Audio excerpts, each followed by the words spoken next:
Hello everybody, it's Laura here with Silk and COUPE, and today I am at Fairview Cellars with proprietor and winemaker Bill Eggert. Thank you so much for having me. Cheers. Cheers. So I'd like to begin by discussing the varietals you chose to work with and why, if you can share that with us. I chose the Bordeaux varieties based on a book that was put out in the 70s that mapped the entire Okanagan and Similkameen as well, I guess. They mapped it with respect to heat units, solar radiation, rainfall, soils, and this area is, if you follow different areas in the world, this area is very, very similar to Bordeaux, so I decided to plant Bordeaux varieties. Okay, and how long have you been here now? I bought the property in '89 and I started planting the vines in '93. It was bare property when I bought it. Oh wow. So a lot of the interviews that I'm doing, we're talking about kind of the genesis that we're in right now and all of the changes that are happening in the Okanagan. Since you've been here for so long, can you share a little bit of your experience and all of the change and evolution that you've seen? Well, I mean, I go back to the days when small wineries weren't even allowed. We were all growing hybrid and Labresca grapes to be blended in the cellared in Canada wines that were all that existed. And then the next genesis was people like the Geringer brothers that were trying out some, and Joe Bujnardo, which is now Hester Creek. He was Divino Wines, and there were several others that started planting a few vinifera vines, and they were trying it out. And then free trade came in '89, and we lost our privileges where the grapes had to be bought before the large wineries could bring in grapes from out of the country.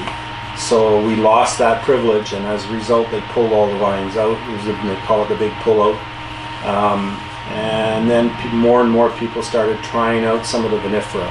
You got to remember that up to 20 years ago, people that had, not 20, oops, I got to go back, 30 years ago, 35 years ago, if you planted vinifera vines, you were fully expecting them to be frozen solid in the winter and die. And that has changed. Yay, global warming. Don't know whether it's global warming or whether it's just a cycle we're in, but for now, the vines are surviving the winter, so we have an industry.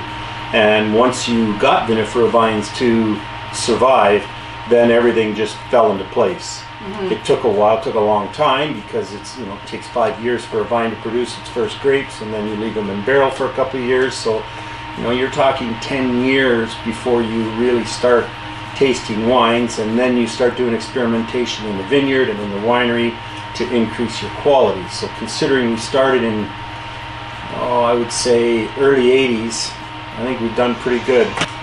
That's really incredible to hear that the history and everything. So having sort of looked back a little bit, where do you see the industry going looking forward?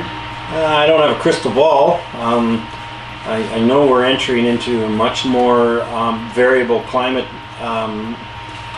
regime where we're going to have more extremes.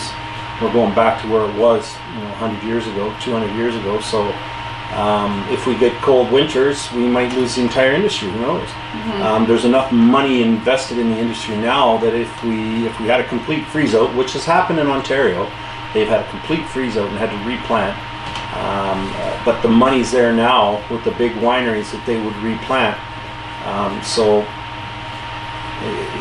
that's one direction it could go. I mean, that's the glass half empty direction. The glass half full is that we're just going to carry on.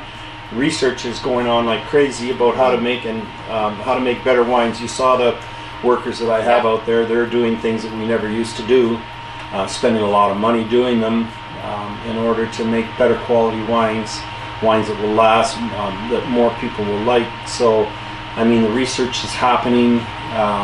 We're getting, like I say, a lot more money into the industry that can afford to do all these things. So I see the industry reaching a new level. Hopefully it won't go the way of Napa. I don't want it to go the way of Napa. I'd rather see it go the way of Sonoma. Maintain that kind of authenticity, approachability factor. Yeah. But I see a lot more amalgamation happening in the industry. The big companies are buying up because they see profit margins, and whenever a company sees profit margins, it'll buy into it. So if the opportunities are there, they will buy into it. We're getting more foreign ownership as well. We'll see how that plays out, the foreign ownership. We have wineries now that bottle their entire bottling in a different language and send it all offshore. So more of that is going to happen. Which I think is necessary, though, especially for perception with what we're producing here, because I just put out a vlog today with Jack Meyer, and he's exporting to Norway and the UK, and he said by and large about 98% of the people he's talking to either don't know we produce wine or think it's only ice wine. So I think that investment is key in some regards. Yeah, that's a perception, and those exports are basically to build on that, to change that perspective. I don't see it as it ever being a serious market. I mean, we have a serious market for 3,000 miles east of us. It's just blocked off by provincial borders. Unfortunately, we lost in the Supreme Court, so it's going to be blocked off for a long time. What I would like to see is strong political pressure put on individual provinces to allow us to direct deliver our wines to all these different provinces. Some already do. I see more of a future there. The Canadians, for one thing, they like our wines. They want to drink our wines. They just need access to them. So I see that as an easier target than traveling across the Atlantic. But I mean, the kudos to them for doing it. Kudos to them. So we talked about this in a blog post that I put out recently, and Bill weighed in on this with regards to the varietals that we should be honing in on in the Okanagan. So you already alluded to that with the Bordeaux varieties, but we just tasted a Gruner Veltliner. Are you going to be experimenting with other unusual varietals? Well, it's a completely different site. The Gruner and the Sauv Blanc and the Pinot Noir are in a site completely different heat units, and basically, as I call it, Pinot land. More adept, more able to grow good Pinot than it would be to grow good Bordeaux varieties. So it's basically the variety of grape on the piece of property should strictly be decided by the terroir of that property. I mean, you can have a variance. You can plant Cabernet or Merlot or Franc or all three, but you have to plant varieties that are specific for that terroir, which is the major part of that terroir is the heat units. If you don't have the heat units, you can't plant it. And if you have too many heat units, you can't plant it either. So that's why we have such a diverse industry, is because we have so many different areas, all the way up to Salmon Arm, all the way down to the Acerola border, everything from Syrah to Ortega, and everything in between. So about smoke taint. So smoke taint has been an issue in the Okanagan as well as in other regions, and I find it very fascinating asking winemakers their opinion on whether it's manageable, because I think you did make a style with smoke affected tainted grapes, correct? So was that just sort of you just decided to see what would happen, or was that intentional because you've worked with smoke tainted grapes before, or what's your opinion on that? There are various degrees of smoke infusion. I don't call it smoke taint. I call it smoke infused wines. There are various levels of the infusion of the smoke. The fire that affected my grapes was about 800 meters away. I'm a firm believer, it's anecdotal, there's no scientific evidence yet, but I'm a firm believer that it depends almost entirely on how close the fire is to you. I don't know why, whether there's certain chemicals that don't go far away from the fire, but the fact that I was 800 meters away meant that I only had a slight infusion. You can taste it, but it's a nice taste. It's a nice barbecued taste. Some people compare it to certain scotches, but what happened with me is I had the wine. I did the research on what was going to happen with it in the future, the research that was available. I learned some stuff that nobody could tell me. I asked questions about barrels and whether I could use the barrels again, and so I found some stuff out that there was nothing in the literature that I could find.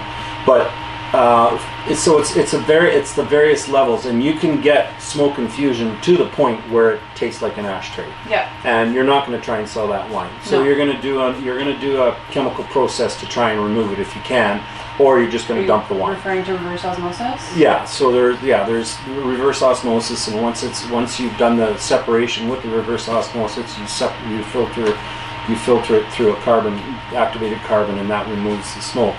But they're finding that it comes back after years. It'll come back, so these wines won't hold. Not to mention you're stripping away a lot of the other character of the wine in the process. Yeah. So it is a question of concentration of the actual chemical that gives it the smoke taint smell or smoke infused smell. I was lucky. I have it in my Cab Franc 2015. I call it Fumé Franc. Yeah. I'm almost sold out of it as a result. People love it. It's about an 80-20 split. About 80% of the people just absolutely love it, and 20% of the people say, that's not your Cab Franc, I don't like it. So that's fine. But it would be ideal with pairing with very specific styles of food, I would think. Yes, smoked cheddar, pulled pork, anything off the barbecue. Yeah. People just absolutely love it. I just got an order for this morning for another 2 cases. Somebody had bought a case and gone through it and wants 2 more cases. Oh, so, wow, that's great. Yeah, so it's people that, and some people when I do my email list, they bought 1 bottle because I warned them about it, that it's smoke infused and it's going to have some flavor. And they came back to me and ordered a case after tasting it. So, so it worked out for me. But the fire was closer to places farther south of here, and some places the grapes that were going to the large wineries were just rejected, just right on the vine. They didn't even pick them. So it goes right from one extreme to the other. Well, if you can get your hands off some of this Fumé Franc, you should definitely give it a try. Well, lastly, I always ask everybody that I interview, what are your 3 death row wines? If you could only pick 3. What would those be? And you can choose your own. Oh wow! So don't feel like you're being weird if you pick your own. I'm saving a bottle of my 09 Raff for sure. Other wines, oh boy, I drink so many wines that I don't taste so many wines in research and development. Of course. That to pull out. I have a vertical of Mouton Rothschild that I would pull for sure. I'd pull Mouton Rothschild. That'll count as one. Yeah, and Grange, I guess. I guess I would have to have a bottle of Grange. Yeah. Those would be the wines.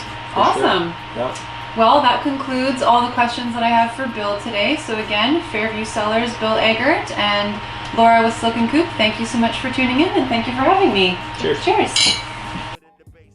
1, 2, it's no way to replace it. Yo, we got the real, not the fake shit. Yo.